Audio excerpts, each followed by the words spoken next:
Bau copot usai tinju, Verrell Bramasta disemprot Vena Melinda. Aktor Verrell Bramasta belum lama ini bertinju dengan sahabatnya, Enrique. Namun hal ini membuat mantan Natasha Wilona itu cedera. Bahkan, putra Vena Melinda itu mengaku bahunya copot usai tanding tinju itu.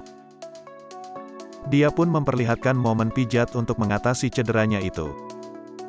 Menjalani terapi urut pada Haji Naim, Verrell Bramasta terlihat meringis kesakitan.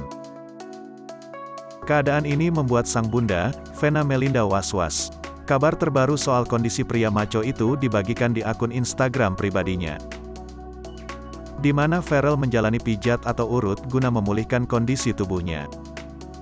Tampak dalam video dia mengaku cedera yang dialami mulai membaik. Dia juga menunjukkan bagian bahu kiri yang masih terasa nyeri dan sakit.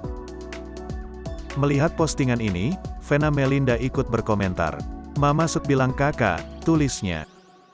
Sebelumnya, Verrell Bramasta menjadi pemenang dalam duel tinju dengan Enrique.